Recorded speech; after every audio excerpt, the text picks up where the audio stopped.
Oh, there it is. We're live. We are live, We're live. This is the Lakers Bucks post-game show. Game's over. Lakers lost. Giannis just absolutely manhandled the Lakers. No LeBron James, Russell Westbrook, and Anthony Davis could not contain him. Lots going on in the league. That's Amin Elhassan. I'm Tom Haberstroh. You know what I'm wearing tonight, Amin? You know what I'm wearing? Hopefully underwear. Yes, I am wearing Okay. that. But I'm also wearing, this is my high school basketball sweatshirt. You still got Staples it, huh? High School. I still got it. I still fit into this bad boy. Oh. See this? Is that? Can you see this? Can you see this? I see. Yeah, I see the S and the basketball. Quick question: does that mean you now have to be a proud alum of Crypto.com high school? That's why I'm wearing it tonight. I mean, is because Staples is in the news, and I need to rep Staples High School. The Staples Wreckers have to let people know that Staples Center might be dead in Los Angeles, but in our hearts back in Connecticut, Staples High School is very much still alive. We are the OGs. We were before the Staples office supply store. Just want to let you all know. Were you? How old is your high school?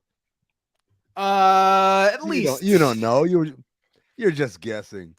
Yeah, I have no idea. Keenan Knox in the chat says Staples High basketball. Oh Lord, I want to know where. I'm gonna guess he's a Norwalk Bear. Is what I'm gonna say here. He's a Norwalk Bear. I mean, what do you want to say about this Milwaukee Bucks Los Angeles Lakers game? What's the first thing that jumps off to you? That was an ugly game. That was not a well played game of basketball. I mean, there were moments in there that were well done, but for the most part, there's a lot of bad decision making on both ends. The Bucks were throwing the ball away, just ridiculous turnovers. Meanwhile, the Lakers, I mean, someone's going to have a conversation with Russell Westbrook about shot selection at some point, right? Like he's finally in a situation. He is who he is. I mean, he is who he is. But it's got to be like we got to be somewhere where, hey man, you don't get to just shoot whatever you want anymore, right? Like those days must be over. No, I mean, his slogan is why not? That's his mantra. You're not changing Mountain Dew, Russell Westbrook, wear whatever that.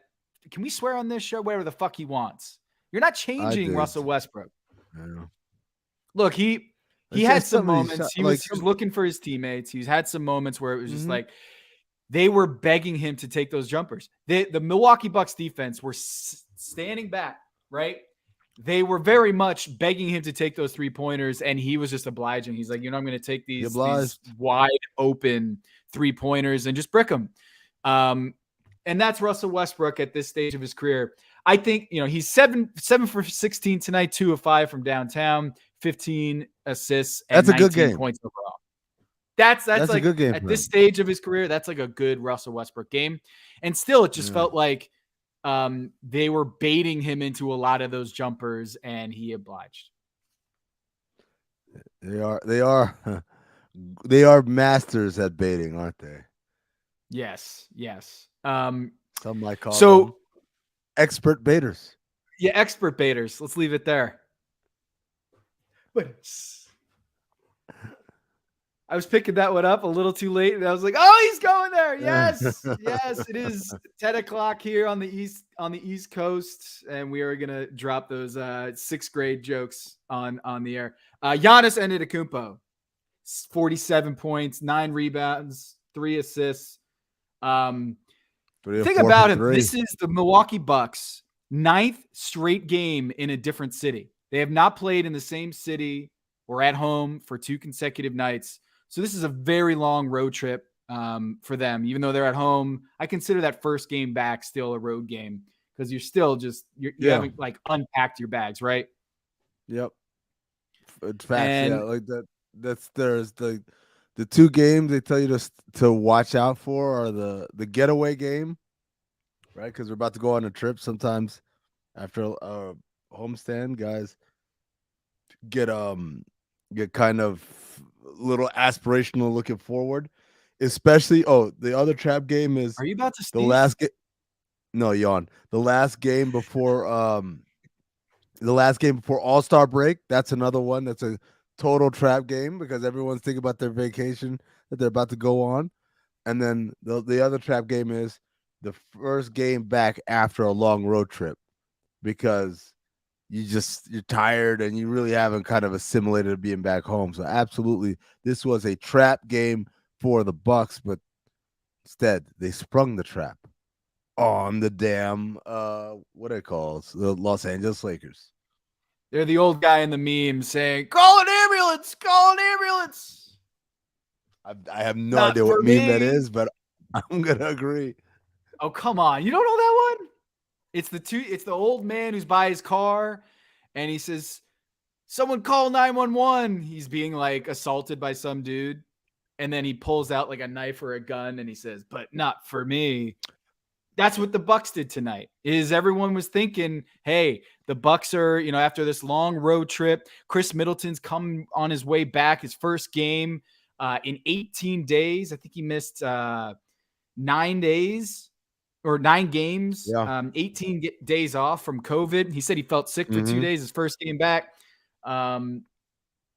He didn't look super good. He needed to warm up. And then he had a couple big shots in the second half. But really, the story is Giannis Antetokounmpo just did everything he wanted.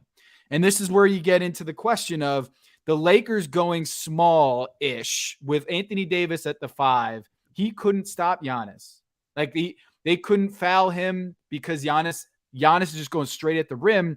And Anthony Davis doesn't have the ability to just foul him or try to pick up 2 early hard fouls just so that he doesn't have that reckless abandon going back to the rim, because DeAndre Jordan's not out there to give those fouls. Dwight Howard's not out there to give those fouls. And so that's kind of one of those drawbacks of having Anthony Davis play the 5 against Giannis is he's just going to have to guard him. And he got worked. And, Giannis had a couple threes, but when Antetokounmpo's doing that, I mean, like Mm-hmm. Giannis looked feeble. I mean, Anthony Davis looked feeble out there. Like he looked like he couldn't do anything to that dude. No, he couldn't. And not only could he not do anything to him as far as defending him, he couldn't even make him pay on the other end. And I think that's the bigger issue. It's like, all right, you couldn't stop Giannis. Fair enough. Not many people can.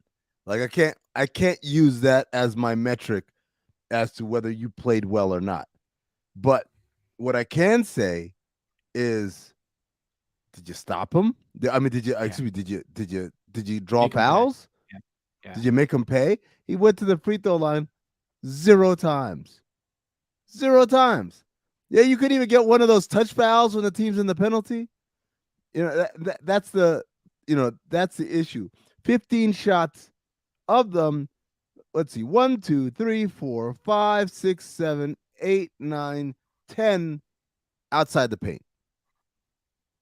Kind of got to yeah. force the issue because I'm not going to be able to stop him. He's got it rolling. I got to find a way not only to find my own offense, but I got to find a way to slow him down by foul trouble or something. But that really wasn't a concern. Here's the big And number 1. That's the number of fouls that Giannis had tonight. Giannis had 1 foul the entire night. Anthony Davis was not pressuring him. And that's what you got to do. You got to make Giannis fatigued. And he looked a lot of the time tonight fatigued, but he kept going. And this is why I love Giannis Antetokounmpo. Reason why I love Giannis Antetokounmpo is a dude who just keeps going. There's a great story today, this week. GQ chose Giannis Antetokounmpo as the athlete of the year. Zach Barron wrote a great feature just talking about how Giannis learned from his parents to not show pain, not feel pain, and this idea of just persevering under adversity and just going. Hey, my guy. What's up? Mo Keel. What's happening, my dude? Oh, not so much, man. Keep going. You were talking about Giannis persevering and everything, and I just popped in. Yeah, I was just going on about Giannis Antetokounmpo persevering at all times and just always pushing, going. And he learned that from his parents. And I thought it was a really, really cool story. I mean, I don't know if you got a chance to read the GQ story or not. I skimmed through it, but because a lot of the stuff, by the way, that they kind of touched on was stuff that was in the book, the Mirror and Fader book. So I was like, as I'm looking through, I was like, yeah, I know that. I saw that. I read that. So I was just trying to get to the stuff that I didn't know about before I, committed to actually doing the deep dive read on it. One last thing on Anthony Davis, by the way, Tom and Mo. I'll open up to Mo as well. All right. So we know that Giannis only had one foul called upon him tonight.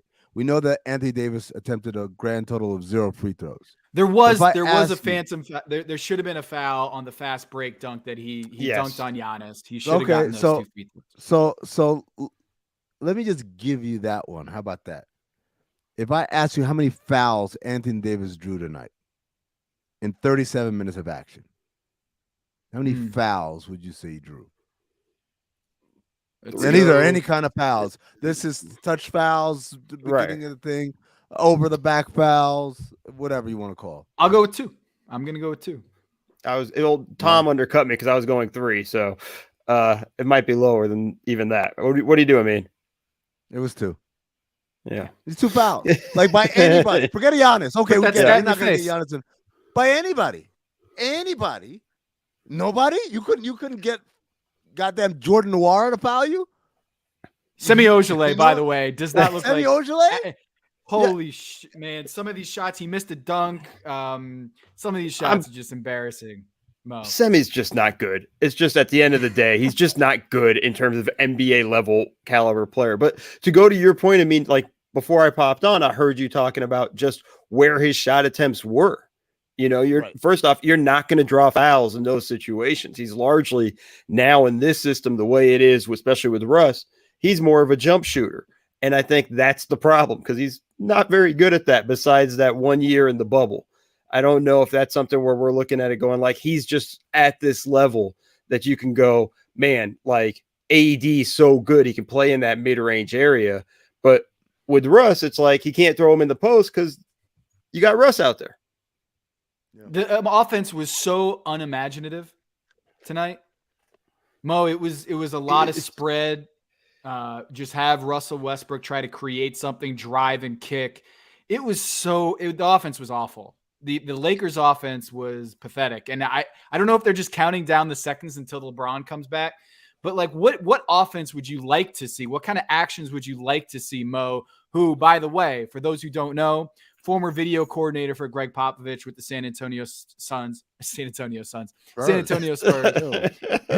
is a Amin just totally got offended right there.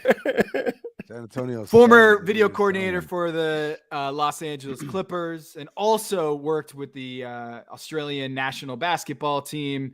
He does a great job on Twitter. Follow him at @MoDakil_NBA and also on Twitch at The Jump Ball.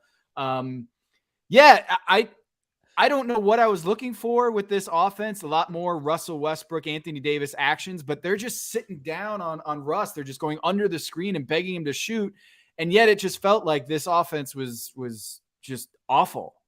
Yeah, there's a couple of things I'd like to see him do. There's one thing they did in this game, I think at one point they got them a couple of threes, one to Carmelo, one to THT, was use Russ as a post player a little bit more, right? Putting him in the post. He had Grayson Allen on him a few times. Perfect situation right there. Like they're going to send help. They're going to dig in those opportunities and Russ can pass out of the post there.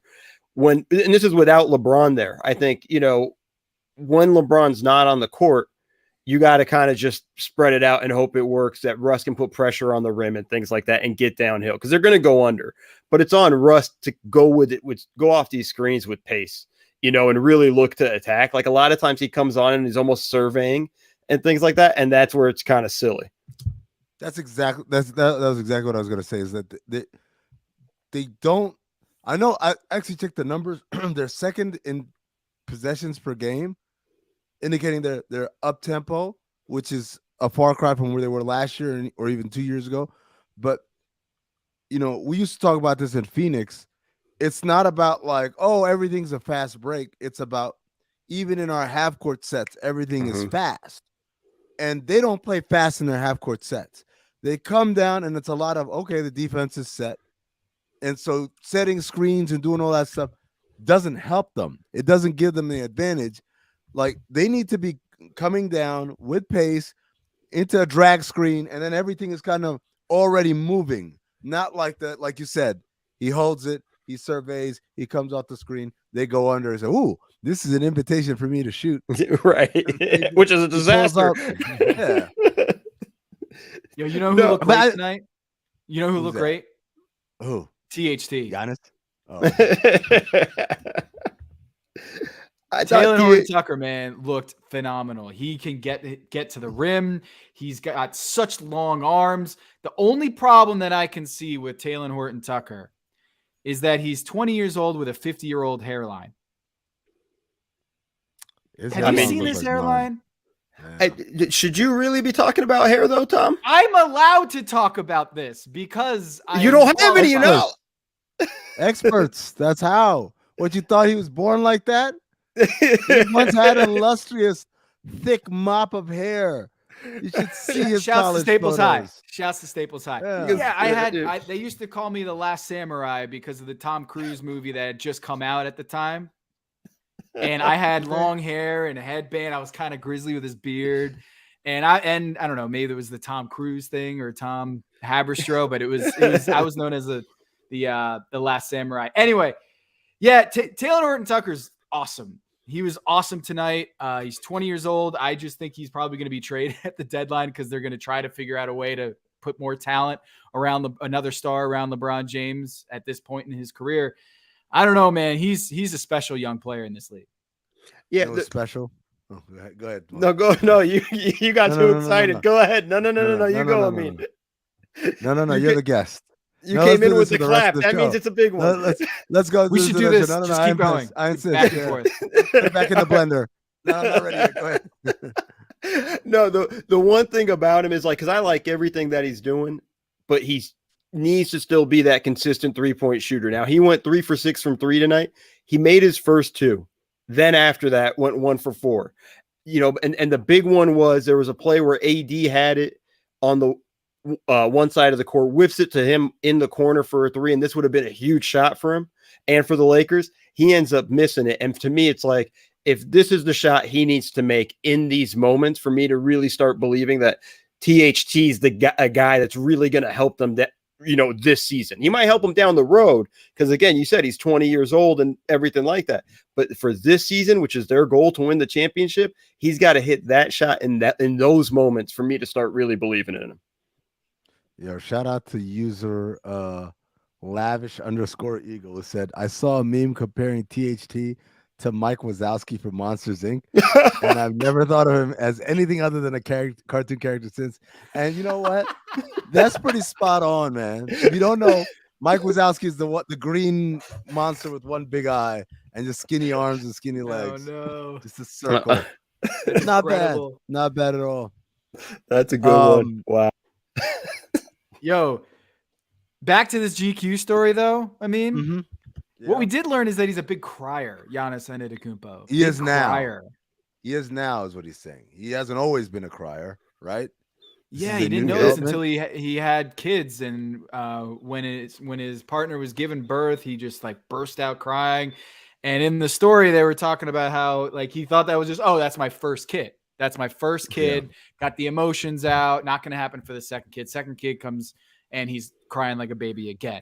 And apparently the Milwaukee Bucks sports psychologist has been working with Giannis to get more in touch with his feelings and letting all those emotions out. And he apparently, the sports psychologist, apparently is working with Giannis on trying to basically cry more. Is that's going to help him just get better as a person, get better as a player. I mean, you've been around the Suns. Let me ask you first of all, before you ask me this question. Did you cry for the birth of either of your kids? Yes. First one, yeah. Second one, no. Actually, Molly, if you're listening, I cried for that's it. It's over. Damn it. That was a trap. I love the idea that 15 years in the future, Molly's like, I wonder what my dad was doing on November 17, 2021. Oh, he was on YouTube. Ooh, that was back when they let anyone on. Okay. And then that's going to Hey, cost Tom $10,000 in therapy. Yeah. 20 minutes in though. 20 minutes in, it's gonna cost him. Yeah. Like he had to sit through all that shit, including me throwing the ball to you and you throwing it back to me, Mo. I thought that part was great. Yeah. She kept rewinding it, so it's actually more than 20 minutes. No, I cried the first one, and I didn't expect to cry. I was like, the whole time, I'm like, okay, here we go. And then the child came out. I was like, oh, great. The child's toes, fingers, everything great. And they handed me the child. And when I held the child, that's when I started crying. Like, because it was just like, oh my God, everything in my life has been a lie up until this point, right? And so 2 years and some change later, I'm having the twins are coming out, right? And I thought, like, all right, like I get it, like your life changed, but now you figured out this whole parenthood thing. And sure enough, man, when the twins came out and each one I held, I cried then too. And so, like, when I read that about Giannis, it's like same thing. Like, I'm not much of a crier in regular life, but like, oof, that making babies, man. It'll get out of you. It'll get out of you. You know, you come out your tear ducts. No experience on my end. That you know of. Well, that's true. That's a fair. He's gonna cry for a different reason if he finds out. If I hear a random knock on the door, trust me, I'm beginning to cry at that moment. You get served with the child support back, or it's just somebody going like, "Hey, here's your 5-year-old." Wait, what? No, they don't do that anymore. They don't do babies in a basket anymore. That was a thing, like in movies. And yes, way back. Stork flying around with a little like diaper. Not the stork. I'm talking about like, yo, this is your child. Leave the baby in a basket with the note, I am yours. Mother can't take care of me anymore. And like, oh, what do I do with this? That was a thing. No, it only happens with families in Italy in movies that I've seen recently. Oh, yeah. Floating down a river. Homie Spumoni is the movie, ladies and gentlemen. You can catch our review of it on Cinephobe, the podcast where Zach Harper and I watch movies that are poorly rated on Rotten Tomatoes to try to ascertain whether they are accurately poorly rated or maybe they didn't get a fair shake. That's Cinephobe, produced by Anthony Mays. Get it wherever you get podcasts, and that is not going to be the last Cinephobe reference of this show tonight, guys. So stay buckled in. But Tom, we're talking about crying. Yeah, and yeah. Earlier, I asked you to come up with a power ranking for top 5 NBA cries. Top 5 NBA cries. I didn't put 5 together. I have like some in my head right now. Maybe we can work with Mo on assembling our top 5 cries. I kind of feel. I'm gonna tell you right now. I got 5. I have 5 instances. Like, oh yeah, that, and I have them ranked and everything. I'm ready to go. Okay. Just I want to ask you a question though, because there's 2 kinds of cries in my opinion, right? There's 2 kinds of cries. There's one that's like straight up sad cry, like someone died. Isaiah Thomas. Like his sister dying in the playoffs. Like there's that kind of cry. But what are we talking about? Are we talking about more of like the proud, emotional, happy cries? Or are we talking like I'm really distraught? I've gone with 5 basketball cries. I don't want to trivialize someone's actual pain for actual real life stuff. So all 5 of my criers on my list are all like, this happened within the context of basketball. Okay. All right.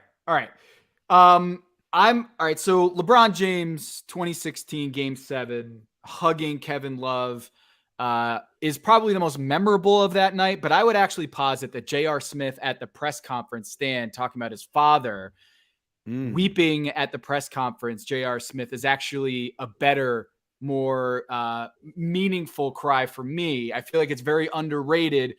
J.R. Smith talking about his father and all the adversity that he went through and the stuff that his mom and dad put up with J.R. Smith, and that he always wanted to make him proud. And every time that people made fun of J.R. Smith, he got really upset because he thought it would be a bad reflection on his parents and the way that they raised him. And he didn't want to let them down. And so all of this emotion poured out of J.R. Smith in this very like un-J.R. Smith moment. Like he was like kind of a caricature of himself. Yeah. And then just very human. Yeah, and his father was looking, and then after he walked off the stage, he just gave his dad like a very like motion picture hug, just long and crying. But I would say that's the most underrated one of that night because there's a bunch of them with LeBron, but people don't remember the JR. I got one from that night that's I think even more underrated than that one. It was almost immediately after the buzzer ends. There's a shot of Ty Lue, and Ty Lue literally has his face buried in one of these Gatorade towels, and you could just feel the emotion coming. I'm assuming he's crying in that and just didn't want everybody to see that. So I'm making an assumption there because if you're jumping for joy, you're not doing one of these. So I'm going with he was crying a bit. Hear me out. Uh-oh. Seeing everybody else cry and you're not crying, you got to go, fake cry. Aren't we all crying? Now, I got one that beats both of you guys. Okay. It's the guy, after Game 7 was over, we did all our post-game stuff and we're done. We're living in the arena. I'm walking out, and as we're walking out of the tunnel, there's fans that are just there. And there's a guy who says, I thought you said we were going to lose. And I looked at him and said, are you crying? Wait, the dude was crying after they won the championship. Literally sobbing as he's like screaming at me because I said the Warriors are going to win. I'm like, man, I'm going out. Is the rest of this list going to be other fans yelling at you, crying? No. He didn't make my list. I just thought you guys were all going off of Game 7, 2016. Oh, okay. But I've got a list. Do you guys want to hear the list? Yeah, I want to hear some more. I'm in. All right. So I'm going. You know how they usually count down 5, 4, 3, 2, 1. I'm going 1, 2, 3, 4, 5. How about that? Okay. Oh, number you're not one. Gonna do the Cody method and mix it up. 3, 4. Nope. Okay. No. All right. Number 1. Jordan in 96. Technically, that's like a little bit outside of basketball stuff because he's crying because that's his first post-father championship. But and it was on Father's Day, I believe, when they clinched. Yep. So there was a lot of symbolism there, but he did it after a basketball game, after doing something on a basketball court. So I'm going to go there. That's Jordan's the GOAT, so that's why he gets number 1. Number 2, Joel Embiid 2019.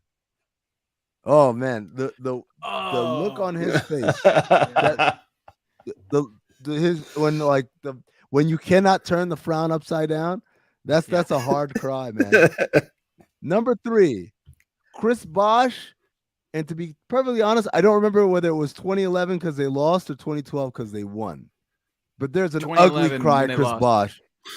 Yeah, ugly cry, Chris Bosh there. That I've walking into the championship tunnel, the hallway, championship hallway of the Miami Heat. And like he's grabbing his collapsing, right?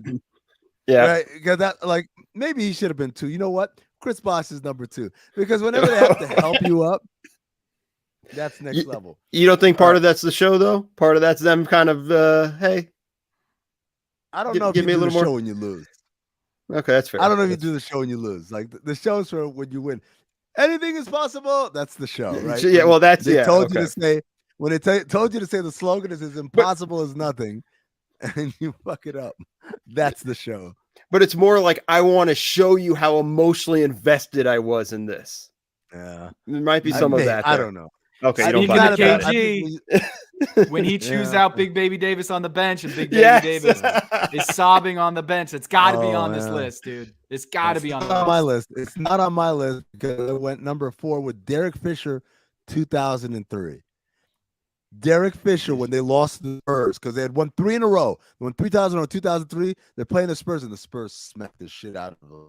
And the Lakers was so shell-shocked that they could lose.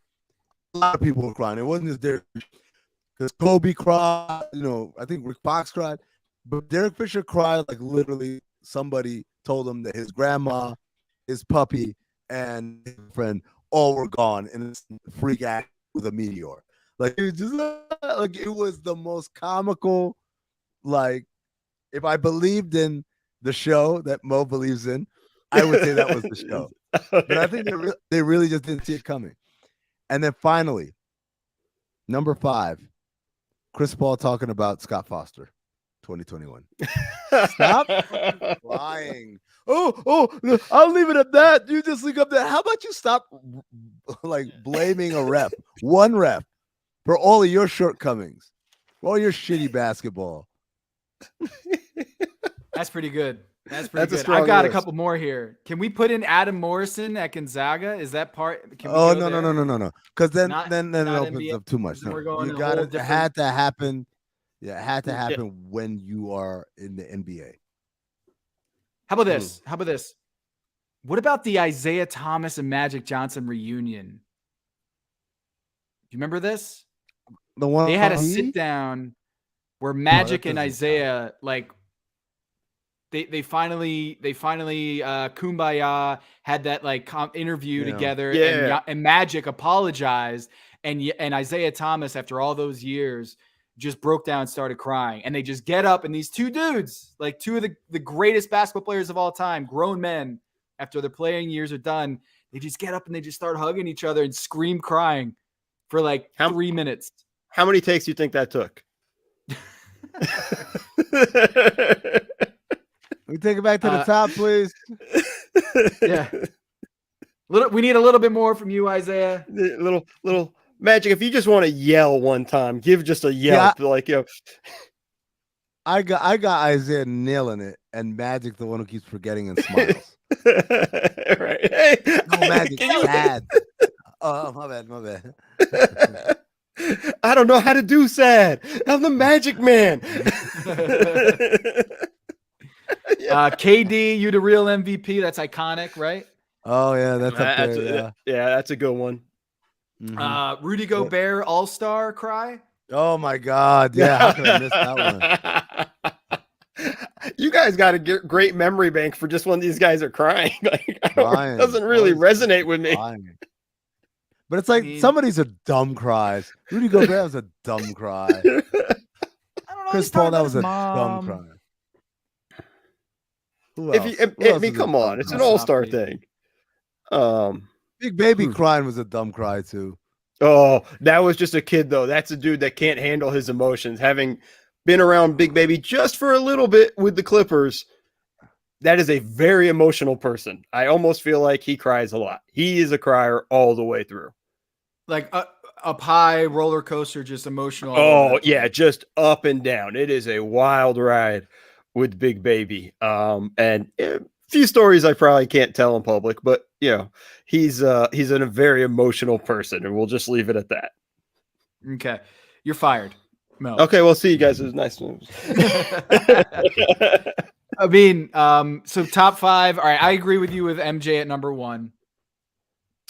Number 2, I'm going to go with KD.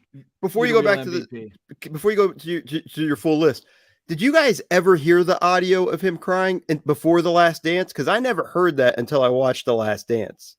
I always saw the picture and stuff.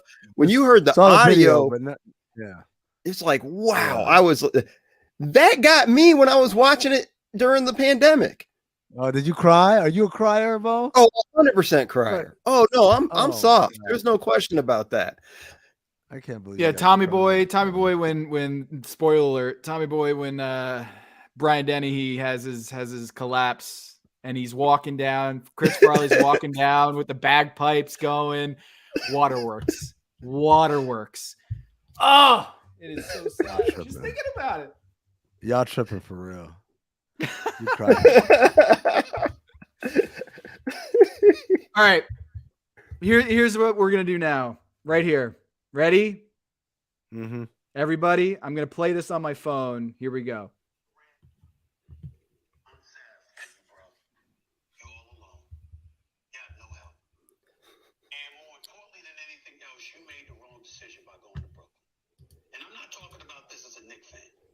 I'm talking about this as New York, because I'm Knicks first, Swagoo, but New York always. Knicks first, New York always. I'm always rooting for New York, and I'll always root for Brooklyn, with the exception of when they go against the Knicks.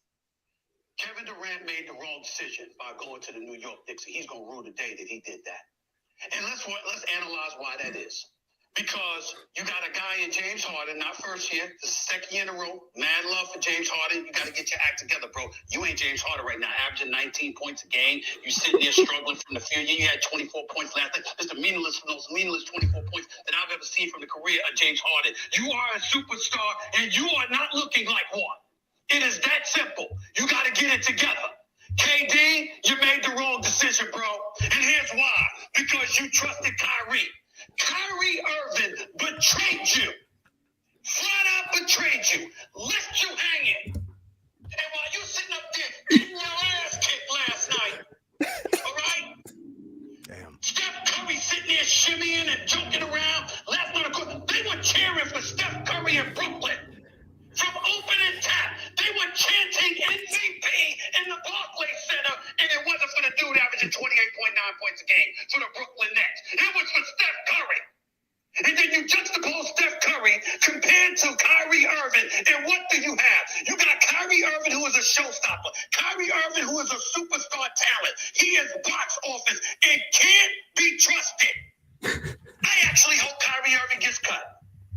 I mean, this is a disgrace. To sit up there and watch this team last night look like straight garbage. And every respectable team that you go against, you lost to Chicago by double digits. You got spanked last night by Golden State by double digits. You lost to the Charlotte Hornets by double digits. You got spanked on opening night by double digits against Milwaukee. Every respectable team you go up against waxes y'all behind. And why? Because KD don't have no help. You left there all alone. You ain't got a culture. You don't even have a damn fan base. Brooklyn, stand up. I don't want to hear that nonsense. The borough of Brooklyn should be ashamed of yourself. The only damn thing good about the Barclays Center are the concession workers and the people handling the traffic in and out of the arena, like my boy Tony and Jose and the crew. Those are the only decent things about the Barclays Center. It's just dead. You walk up in there, there's no fan base to gravitate towards, there's no momentum, there's no fervor, there's no passion, nothing. I'm showing more passion in this studio by my damn self than 17,700 plus showed at the Barclays Center for the Brooklyn Nets last night. KD shouldn't even want to be there. He shouldn't even be wasting his services being there. Damn. Tell me how you really feel, Stephen A. Just slow clap. Just wow. Wow.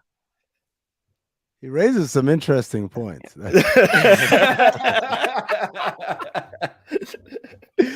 What's your favorite part of that rant, Amin? What's your favorite bit in that 3 minutes of Mozart sports easily. talk, first take, Stephen A. Smith? Easily shouting out Jose and Luis and Tony, Jose, and the crew. And the crew, yeah. Like, I just all I could think of was like, those are real people. That's not two names you just made up. Right. Those are real people. And somewhere they're like, oh, like, got shouted out on first take. That's the only things that are good about the Brooklyn Nets organization. Yo, man. Look, man, here's the reality. Kevin Durant made a deal with the devil. And I'm not even calling Kyrie the devil here. I'm saying overall in his career. Like, you guys know what a Faustian bargain is, right? In the movies, the TV shows, you make a deal with the devil, you ask for something, but then there's always strings attached that you didn't really foresee.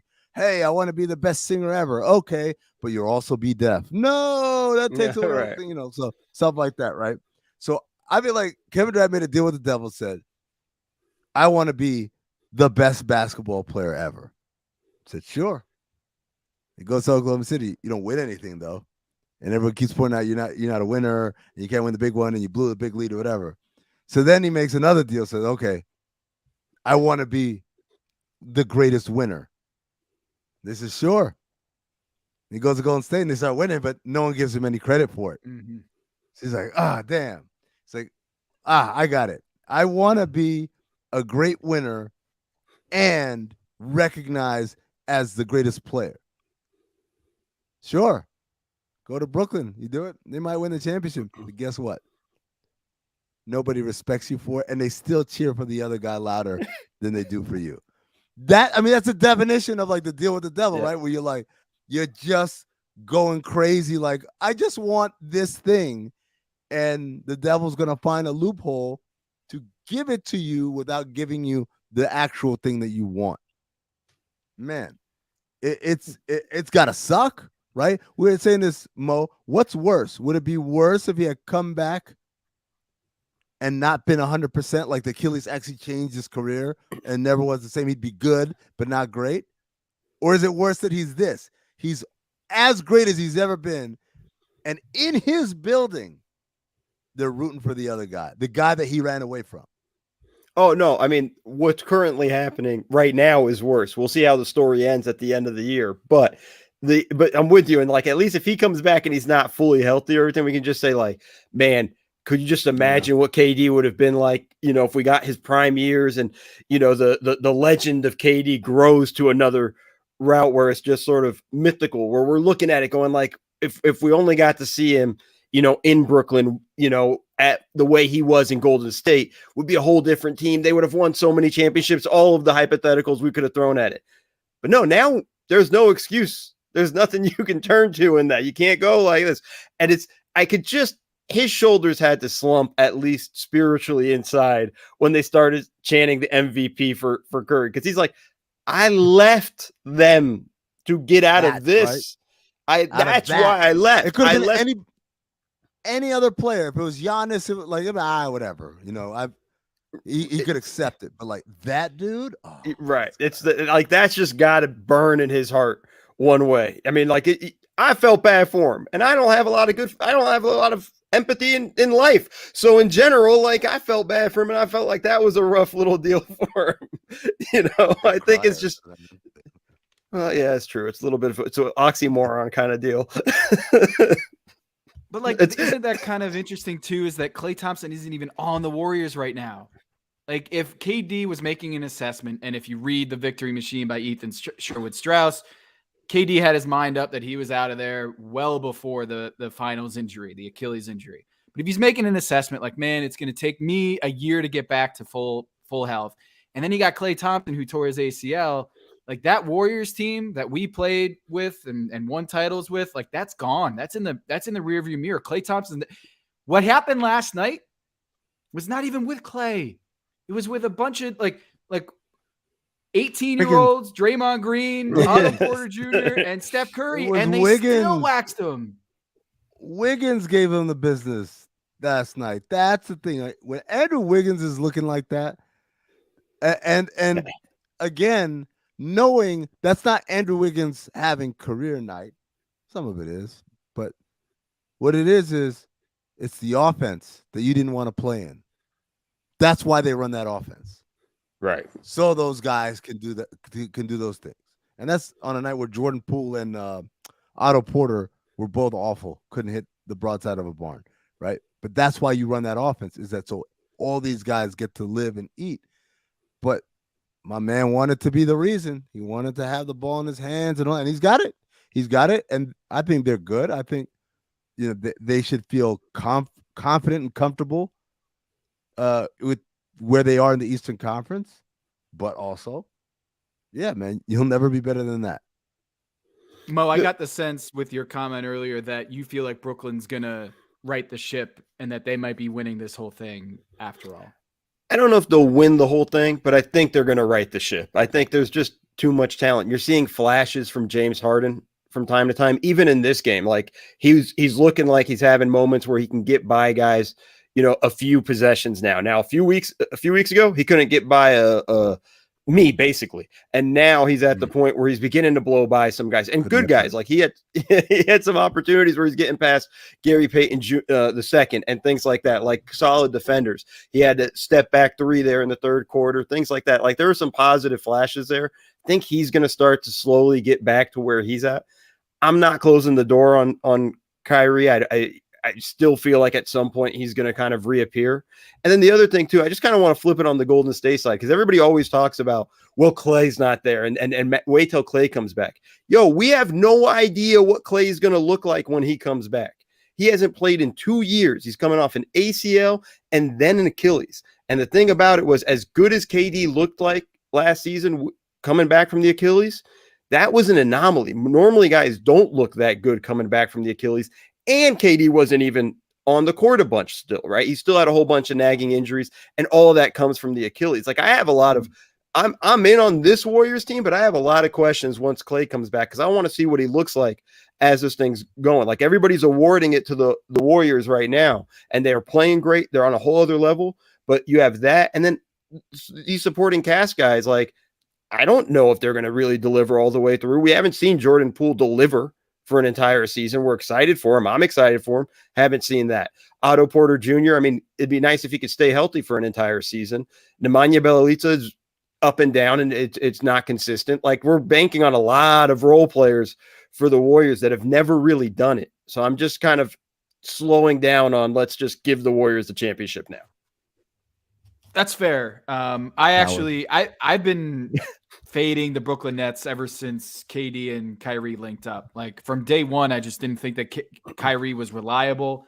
And then I picked them to hit their under on the win totals last year. Remember that, Amin, when we and Ethan and you did the unders? Like, Brooklyn, I was fade. I was taking the hammer the under, and then of course they trade for James Harden, and they just barely made it. I just think that when you look at the culture of that team, and Stephen A, not to go all Stephen A on it, but there isn't that defensive grinded out culture. They don't have the pieces to be that defensive minded team. I just worry about their defense. Whereas I'm not worrying about Golden State's defense. I'm not worrying about the Lakers defense when you have Anthony Davis and LeBron James. I have a lot more concern about James Harden and his ability to stay in shape. Like, you look at that dude right now, and he looks like he's going to have to play into shape for months. Like, he's a guy who was questionable whether he was keeping his body in top shape throughout his career in Houston. And now it just seems like it's catching up to him. And we're going to keep saying this is like that hamstring. He's not in shape. He's not in shape. And I just wonder if they're ever going to see Kyrie, Harden, and KD on the same floor. No, that's a fair analysis there of the situation for the Nets. And I wasn't in on them last year. I thought this year they'd have a better chance. Obviously, that was pre-Kyrie doing everything that he's doing right now. I just think at the end of the day, like, at least in the Eastern Conference, the East is stacked. The Heat are really good. You got the Bucks, obviously. We saw what they're doing. They're finally healthy. It's a little tougher along the way. But I just, at the end of the day, man, I just look at KD and I think they're going to hit another level. I think they're going to get there. And then we don't know what the team's going to look like at the end of the year. The big thing, too, is they still need to get healthy. There was no Joe Harris in this game, no Nick Claxton, and everybody's going to be like, okay, role players. Joe Harris makes it so you can't play the triangle and two that they were playing in the second and third quarters. Nick Claxton is a nice vertical rim runner that compares very well with James Harden and kind of opens up that lob threat for him on the situation. So there's still a lot more to be done there. And I'm not ready to give up on the Nets. Okay. I wasn't giving up on him. I was just saying it doesn't seem like it matters. Like, for what KD wants, which is glory. That doesn't what you said seem like it matters. What you said is 100% correct. And just wait what happens when Kyrie comes back and they start winning. It's not going to be because of KD. It's going to be because Kyrie's back. I loved your whole breakdown. I mean, because it's going to happen again all over. Where's he going next? The Knicks. They got Julius Randle. They don't need him. Bing bong. That's another thing. He's plotting his move to Brooklyn like the Knicks are a dumpster fire every year. They're a joke of a franchise. And then he gets there, the Knicks like turn things right around. And then you got the Bing Bong video and everybody's in love with the Knicks again. And there it is. Steph Curry getting MVP chance in the Brooklyn Barclays Center. And it just feels like everything that could go wrong besides KD playing at that level has gone wrong for KD in Brooklyn. You wrote a great piece for Bleacher Report this past week about coaches in review, all 30 coaches in the NBA. You wrote a little blurb about how they're doing so far, about 15 games into the season. You said that right now, Steve Kerr is probably the favorite for Coach of the Year, and I thought it was interesting what you noted. Why a little tweak that he's made with Steph Curry? Can you explain to the people why Steve Kerr, not just because of the record, but a little tweak that he made, an adjustment this season that has improved the team? Yeah, so a big thing that he's done is he's kind of changed the rotation, Curry's minutes basically, and the rotation. So normally Steph Curry would play most of the first quarter, sit out the start of the second quarter, and this is something that would drive Warriors fans nuts. You'd see it on Warriors Twitter constantly. This year he's changed it up where they're playing in smaller spurts, and what he's doing is he's taking Curry out earlier in the first quarter and putting him in towards the end of the first quarter, and then playing him for a lot of the second quarter. And while he's doing that in that second stint, that's when Draymond goes to rest. And he's just kind of staggering those guys with everything that he's doing along those lines. And it's just sort of created a situation where, like, hey, there's always going to be a Curry or a Draymond Green on the court. And obviously Draymond's not the scorer that Curry is, but he's going to keep the defense rock solid, and he's going to get the offense moving and get guys in the right spots. And just Curry then has gotten comfortable with this, because Amin knows it just as well as I do. These guys are creatures of habits, right? Like these rotation minutes, like he's used to it this way. Now he's got to adjust to this, and to Curry's credit, he's adjusted just perfectly well to it, and now he's thriving in it. And he's looking, I mean, it's too early to have the MVP talk, but looking pretty damn good. Never too early. The MVP conversation bar is always open. What they serving over there? Yeah, it's funny. They can't kick Nikola Jokic out of the bar. They can't kick him out. Well, his brothers are there, and you just don't want to. He's in the conversation. Definitely. He's holding court in the conversation as Steph Curry is right there. John Morant was there, but then there might have been like something with some funds, insufficient funds happening there. So we got to check up on that. But DeMar DeRozan, making his first trip to the MVP conversation bar. Jimmy. What about Paul George is kind of in there? Jimmy. Paul George, absolutely. Paul George, absolutely in there. Yeah.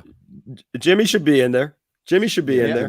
Who's the bartender at the MVP bar? I'm just kind of fascinated with it in my own head. Oh, Maurice isn't it? Okay, good. Good talk. Good talk. Mo, let's play rapid fire. Rapid fire, file or phobe is what we're gonna do. Instead of buy or sell, we're gonna go file or phobe. Yeah, where's that from? Is that's from Cinepo. That's the podcast with Zach Harper and I. Yada yada yada. We've got file or phobe. I've got a list of topics here, or a list of statements. Mo, you're gonna join in here too. Is you're gonna file it or you're gonna phobe it. Warriors winning the Western Conference this year. File or phobe? I mean, I just went on a whole diatribe, so file. I don't know yet, and I need to find out. I need to see, and it's gonna be a file for me. He did the N yet. It's in phobe staple. Well, just the West is so weird. The way it's set up, the Lakers don't look that good. I mean, Utah's struggling at this point. I thought they'd be right there. The one team to watch for that nobody talks about is the Phoenix Suns, who are rolling right now. That's the team. Yep. So that's the team that can probably – they're the team that might be able to take the Warriors and win the Western Conference. I'm going to file it. Amin, are you going to file too? Oh, sweep me. Next one, Coach Half Zips. File or phobe? File. Comfort. Candace Buckner wrote a whole thing about how she bemoaned the death of fashion on the sidelines of the NBA. Yeah, for the Washington Post, Candace Buckner, I read the piece. I thought she wrote a great piece. I'm filing.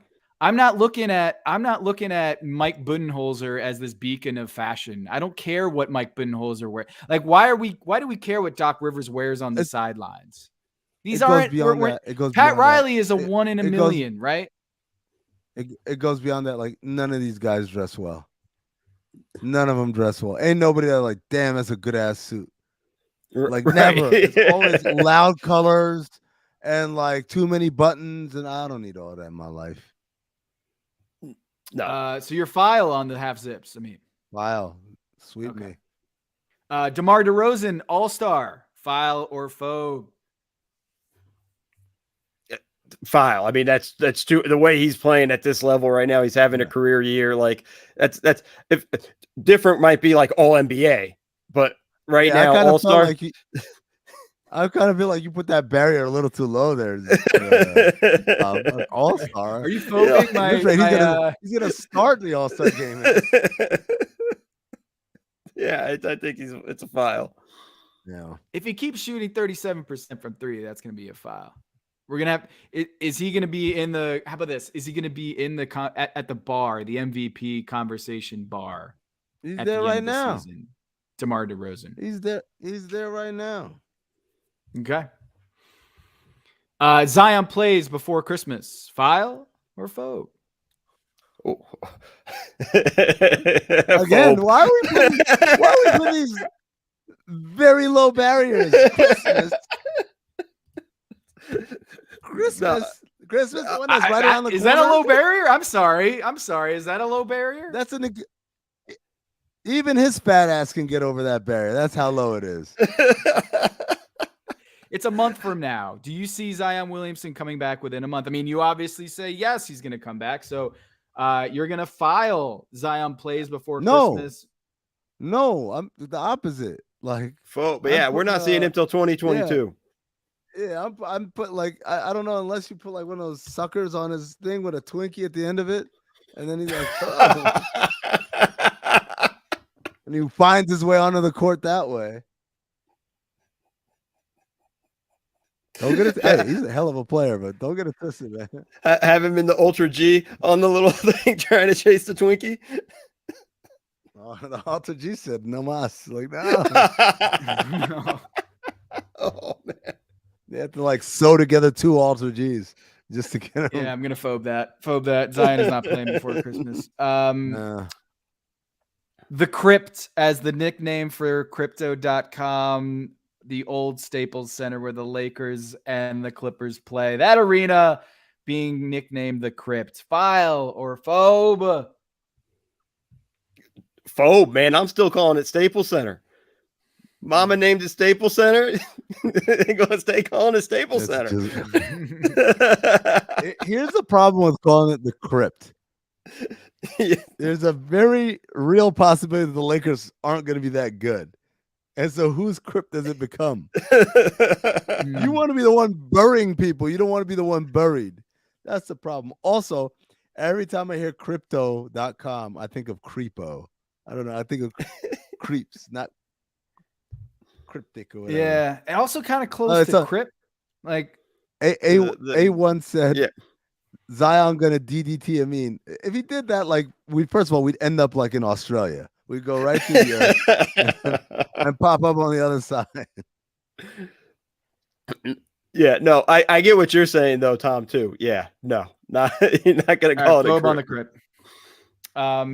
Shouts to Staples. All right.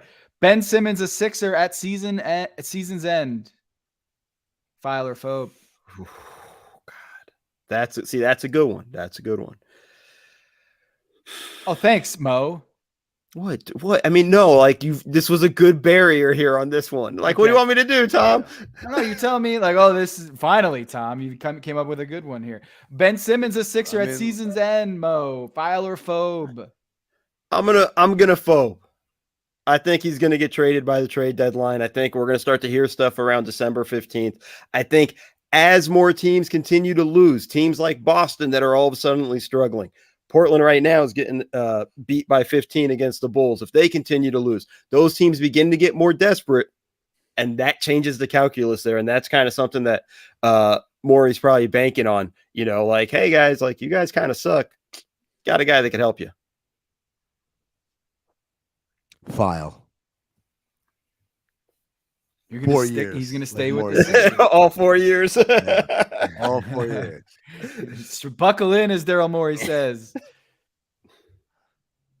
Last one here. Dottie dropped the ball on purpose. Shouts to the Off the Looking Glass podcast, which you can listen wherever you listen to podcasts.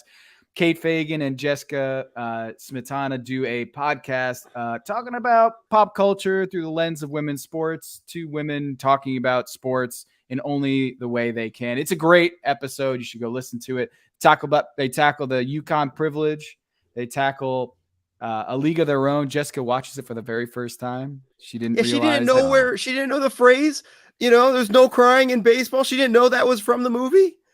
Didn't know Tom Hanks was in it. Didn't know Madonna was in it.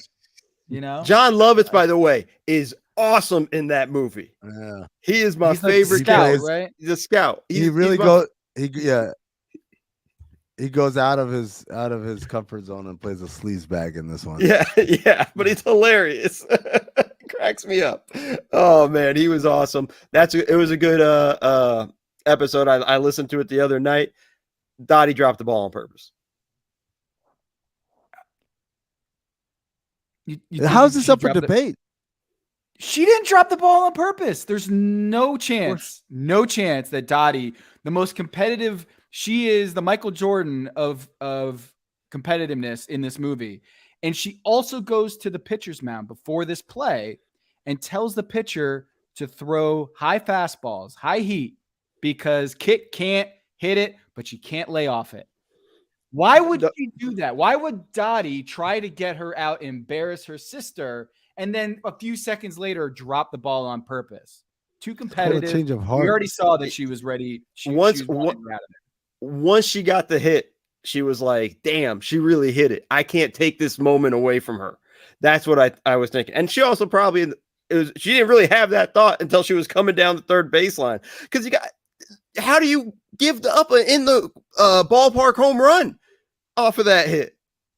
What are you guys doing? What are the Peaches doing with their defense? Where's the shift? Yeah, see, I know nothing about baseball. If you know what, if the director had Dottie hold the ball for a moment and then let it slip, I'd say she dropped it on purpose. But it's very much in the flow of the hit. Nah, she dropped it on purpose. She wanted to give her sister a little bit of here's your moment. I already got mine. I got my family. I'm going to my husband. I'm out. Here's your moment. I'm about to say something that probably. No, I don't. 20 CB. 20 CB. Forgot what podcast I was doing. You guys ready? We're going to do some Tom's trivia. You want to do some Tom's trivia real quick? Let's go. Let's do it. Okay. Tom's trivia. Okay, let's see. I got to pull up my thing here. Okay. Milwaukee hosted the Bucks today. Wait, no. Let's start this back up. Milwaukee hosted the Lakers today. I was like, damn. They really did beat them. I had it written down as the Lakers, too. All right. Milwaukee hosted the Lakers today. A matchup of defending champions over the last 2 years. The Bucks are struggling out of the gate. Of course, they won tonight. My question is this. It's about championship hangovers. What is the worst 15-game start for a reigning champion? Two important caveats here. This is only since the merger, so I'm not talking ABA, not getting before the 76 merger. I'm also talking about reigning champs that had to have its finals MVP returning, thus removing the 2019 Raptors, the 99 you Bulls, stole my answer. and the 94 Bulls. The 99 okay? Bulls. Can't be. was so happy. Bulls was my answer. I was like, oh, this is so easy. The 99 Bulls won like 2 games. Dragon, Tarlock, and fucking Cornell David. I think Rusty LaRue might have been on that team. Yeah, cool. Brent Barry. Shouts to Brent Barry. Bones. Rusty LaRue, when I was at Georgia Tech, Rusty LaRue threw for 400 yards. And then later that year, dropped like 40 points on us. Twice. Go Dukes! All right. What's the answer to the worst 15-game start? Because you got the Milwaukee Bucks are at 7-8 right now. 7-8, under 500, first 15 games of the season. There is a team that there are actually a couple teams that have been worse championship hangover since the 76 merger. Who are those teams? Are we talking? Is it Houston Rockets after they won the first one? Incorrect. Okay. I mean, Okay. They were okay. They just were. No, I'm gonna go the Heat the year after they won with Shaq. Miami Heat, 2007 Miami Heat went 6-9 out of the gate. So they were worse than the Milwaukee Bucks. Currently, the next team was 5-10. Post-merger had its finals MVP on the squad. Was it the Mavs after they won the championship and they kind of blew up the team? Close, No, 8-7. Close, 8 Yeah, they weren't that bad. They were just mediocre. Sure. The Lakers. No, not the Lakers. The Lakers. No, because Shaq was gone. 03 Damn. Lakers. 03 Lakers. That's the answer? 5-10. They started 5-10, and it's kind of a trick question here. I wanted to see if you guys could catch it. Shaq Was played for the Shaq first hurt? 13 games of that season. Yeah. Came back a little gimpy, but they were 5-10 that season, that 03 season. Yeah. Good to know the triangle and Kobe was just wasn't enough. Working out there. Yeah. I love when people try to tell me that Kobe was the better player on those championship teams. Like, what the fuck were you watching? They changed the rules to guard Shaq? Like, I'm sorry, it's pretty easy. They changed the sport. They were like, how do we stop him? we have no answers. Zone defense. Here we go. Yeah, Benjamin Rose with the great observation. Both teams have post-celebratory Shaq on them. The 07 Miami Heat and the 03 Los Angeles Lakers. And that, my friends, is Tom's trivia. There it is. Bing, bing, bing, bing, bing, bing, bing. Another really quick. What's up? Yeah. What? You got. I was going to say another thing in that GQ story that I thought would be an interesting question is Giannis has a framed jersey of Blake Griffin, Detroit Blake Griffin. And I'm curious, what is the most random jersey in any sport that you have owned? In the chat, I want to hear it in the chat. What is the most random jersey that you own in your childhood as an adult? Because that one's pretty random. That Giannis Antetokounmpo has a framed Detroit Pistons Blake Griffin jersey, not a Clippers jersey, but a Detroit Pistons Blake Griffin jersey in his basement. It's not a jersey, but I had a ball from like the John Wooden Classic tournament in Anaheim. And it was awesome. It was signed by John Wooden and all the other coaches in the tournament. And I like Jim Herrick signed it. It was awesome because it was signed by John Wooden. It was devalued by all the other coaches who have signed this ball. I can't remember everybody else on there. I every now and then I see it and it's like, I'm like, man, like this ball could have actually been worth something if they just stopped after Wooden had signed it. You know, and that was, Amin's got like a pile of goodies here. I've got right now at my beck and call. I've got 3 in reverse order, right? Like it's just a little rare, but it's definitely cool, right? So number 3, this is a Santa Clara Steve Nash jersey. Wow, it's autographed. Okay, that's awesome. Looks a little wrinkly. Can you like iron that or something? Press it maybe? It's literally sitting in the closet, man. Number 2. Dude, you have a Santa Clara Steve Nash signed jersey. Take care of that. What do you? This is caveman? This is a PSG Okocha jersey that I got when he just signed with PSG, but they literally ran out of the number 10s. So literally I just had his name screen printed on this. This is a and you put collector's that item. on a hanger, and the Steve Nash one is just all crumpled up in the corner. You put that one on a hanger. I mean, Tom's gonna have a heart attack with this one. Number 1 rarest one. Let's see if you guys can figure out this. Which this might be worth. That's now, Zach Randolph. Mo, what do you think? Who is it? Is it Amari? The champion, man. It was a champion. Oh, from way back. Wow, Charlie Ward. No, because it means not. Let's see the chat. Anyone in the chat? You guys have any? I see a Steve Francis, Trevor Amari. Ariza. You guys are all like decades too young. I guess. Champion. Oof. Chris Childs. Oh, he gave Kobe the Wow. 2-piece and a biscuit. Right. It is right there. That's gonna do it for Amin's trivia. Mo, we wanted to ask you because as we wind down here, you were with Jamal Crawford in LA. Yes. And we had Jamal Crawford as a guest on the Haberstroh recently. What would you say as far as your favorite Jamal Crawford story? I got a bunch because Jamal was the guy I would go to after practice, and I would basically him and I would play one-on-one. And when we say play one-on-one, he just shot and I would pretend to play defense and things like that. So talk trash. I have a ton of great stories, but my favorite one was the first season he's with us, first training camp. We are playing in Vegas for preseason. It happens to be my birthday, and my birthday is the same birthday as Grant Hill's.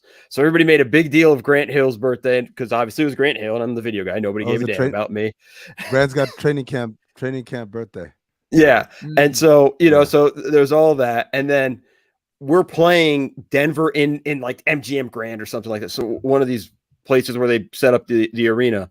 And I get a random call like around when I'm getting ready to head to the arena, and it's Jamal going like, Mo, can you come to my room? And I'm like, sure, man. What do you need, man? Do you need me to bring an iPad? Is there video you're certain looking for? He's like, no, I just need you to come to my room. And I'm like, Yikes. This is weird. Okay. And then, I run up to his room to be like, yo, man, what's up, man? Is there anything do you need something? What's going on? And he gave me $300 in chips. Man, I heard it's your birthday today, dude. Like, here's $300. We're staying overnight because it's Vegas. And he's like, go have fun tonight. And I was like, have fun. Have fun in Vegas with it. And of course, what did I do as the typical video guy? You cash that shit in. Cash that, went to Subway for dinner. It was good. Yep. $5 foot long. Per diem management. That was just a bonus. But Jamal is one of my favorite dudes. One of the nicest human beings out there. Actually, another quick one.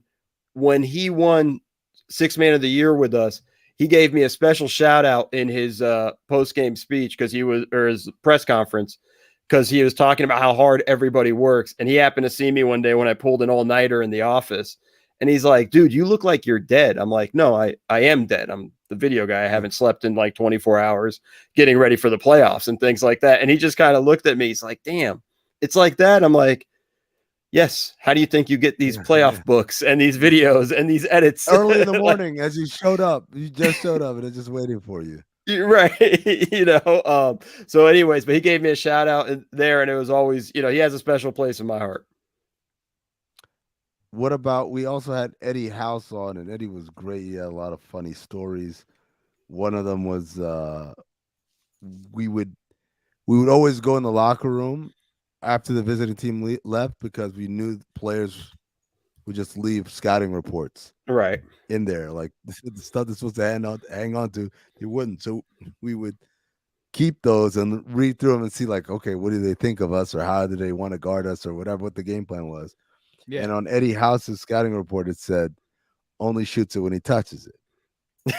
So do you remember, doesn't necessarily have to be about Eddie House, but do you remember a scouting report that was funny? That, like, it was just like you guys went above and beyond. And I got an example if you hit a snag here, trying to remember. I don't have necessarily something that was like in the report. I just had one in San Antonio. We kept it really short, right? And the coaches would get maybe a little bit of a thicker report or whatever. And there was a player development coach who got the opportunity to do a scouting report. And we ran out of paper in the printer. Like, it was a damn book. And this was the one to go to the players. We're talking 2 pages to the players, maybe 3. Yeah. He had a book to go to the players, and he was like, guys, I might need a binder for the coaches one. And we all just looked at him like, what are you, dude? Pop's going to kill you, dude. Like, what are you doing? Right. He thinks he's getting extra credit. Right. And everybody's just looking at him going like, no, the template's there for you. That's why. Yep. It's literally plug and play. We used to do one sheet for each player, but we would just each like opponent, but they would all be on the board. So guys would just walk up to the board and just oh man, I forgot to tell that story when Eddie was on. So we're playing. Okay, so two things. One is on Kyle Korver's. Our shit would always be like what they're averaging on season, what they're averaging on the last 5, strengths, weaknesses, and then there's something else I can't remember. But strength, we put shooter in bold, in larger font, in caps. And then it would say likes to do this, like to do that. And then the next bullet point would say shooter, and it said like to do this, like to do that. And then shooter, we just kept saying it over and over again. Then we got to the defensive section, and we just kept doing the same thing. Shooter, like we kept emphasizing, even on the defensive end, this guy's a shooter. This shooter, right? Because like the last thing we wanted was this idea, like, why is he wide open? Like, oh yeah, I forgot or whatever.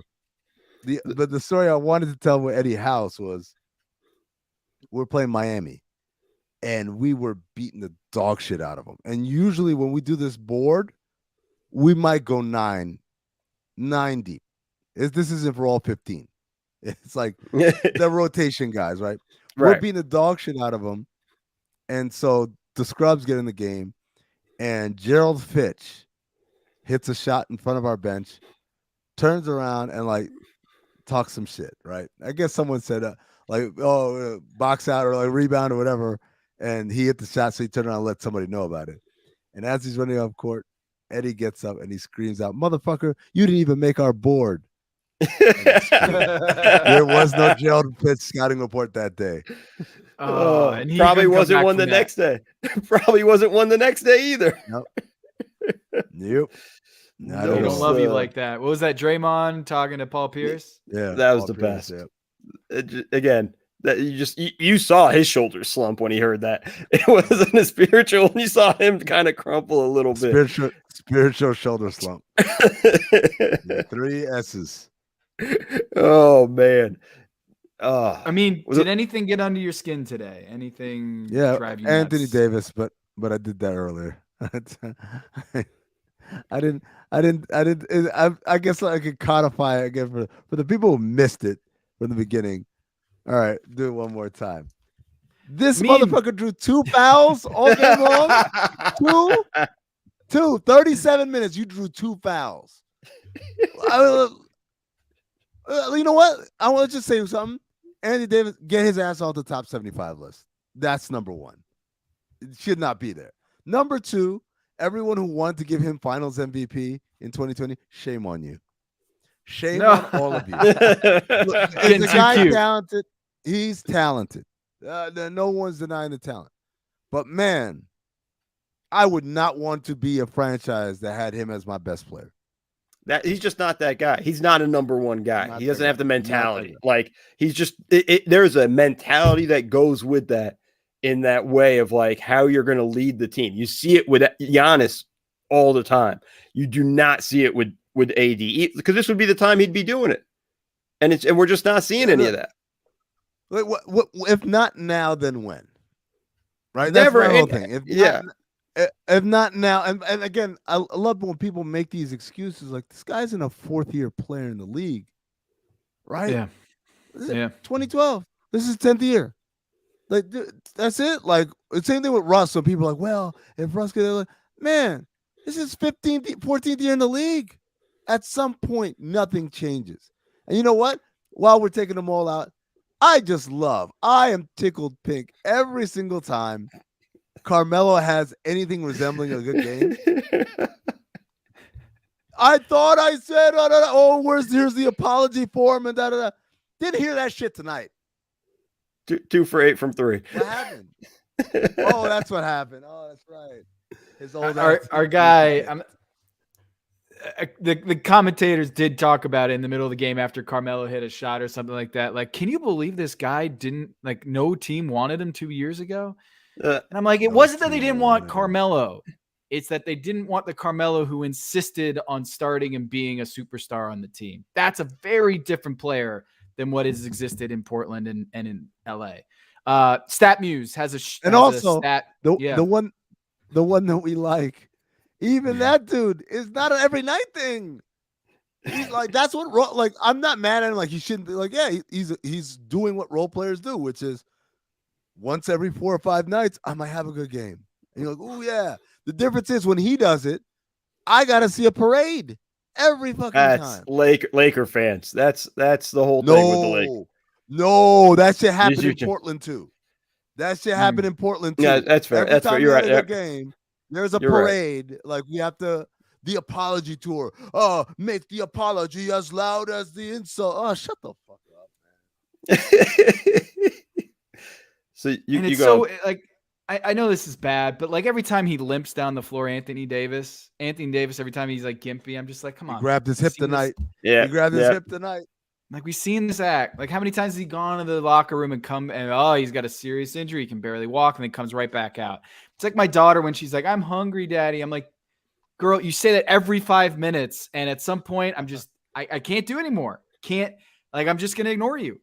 Because I can't. Tom, you better hope Molly doesn't make it this far into the pod, into the show when she goes back to listen. It's just another $5,000 of therapy bills right there. I know. And that was about Maddie too. So I got both girls. Maddie. Oh, okay. So here's a stat from StatMuse tonight. Anthony Davis career record with LeBron, 68-24, win percentage is 73%. Without LeBron, 46%. Also adds AD had 1 playoff series win and 2 playoff appearances in 7 years without LeBron James. I mean, but that's why LeBron went and got him. He's a great number 2. He ain't a number 1. It's that simple. He's just not a number 1. That's why the whole thing and the idea and the concept of this is going to be the guy the Lakers are going to pass the torch to when LeBron retires. He's not that guy. And when they pass the torch to him, he's going to fumble it. He's just not that guy. Is it crazy that I thought maybe, just maybe, Russ and AD could like some semblance of chemistry or nothing? Awful tonight. No chemistry. Stat in your face real quick with Anthony Davis and Russell Westbrook on the floor together with no LeBron James. AD at the 5. -18 net rating in 177 minutes. Russell Westbrook and AD at the 5. No LeBron James out there. -18 net rating. Tremendous. That's bad. It's bad, guys. That's bad. You know who wasn't bad? Mo DeKeel. Hey, he was all right. He was all right. That was all right. Okay, that's high praise from Amin because Amin's gonna just spray the Uzi on everybody. So I'm happy to take all right. Yeah, we were thinking about getting you on 30 minutes into the show, but you popped in. You were like, I'm ready to go, coach, and came in a little bit earlier than we expected. And you know what? You got buckets, man. Thank you for joining the show. Go tell the people where they can find you. Thank you, guys, for letting me on the show. I appreciate it. I was too eager. I was like, I couldn't have waited that much longer. I was like, I'm jumping in, see what happens. You can find me on Twitter at MoDeKeel_NBA. It's right up there. See, clever move right there. Little work there. I do a Twitch show Monday through Friday, 11 a.m. West Coast time, where I literally just break down games. Have fun, enjoy the chat with everybody. Come through. And that one's there. I got it this time. That right there. That's where you can find all my stuff. I write for Bleacher Report. I podcast for The Athletic. You can find all my stuff there. Yeah, it's just weird. It's like, it's just confusing sometimes. Yes. Mo, appreciate you. Amin, kind of appreciate you. Thank you. You got to get that jersey pressed, man. Steve's going to be really pissed about this. Like there's probably like 6 of those jerseys in existence in this world. It's like one of those 8K cameras. I'll be honest. I think this is something literally from like my 2nd or 3rd year in Phoenix, and it was supposed to be sent somewhere, and I forgot. And I found it miraculously in one of my boxes. Like, oh, so that's where it went. So somewhere there's a charity that should have gotten this auctionable item that didn't. And it's dust and God knows what else in your closet on the floor crumpled up. There's an A-Rod Yankees jersey that I bought literally the moment he got traded to the Yankees. The moment he got traded to the Yankees, I got like, oh, this is gonna be a collector's item. Authentic. Yeah, that worked out well for you. They love them in New York. All right. Take us out, Luis. And thank you so much for joining the post-game show, Lakers Bucks. We'll have another one coming up soon. Appreciate you guys. We'll do And we'll more talk of these. Do more. More.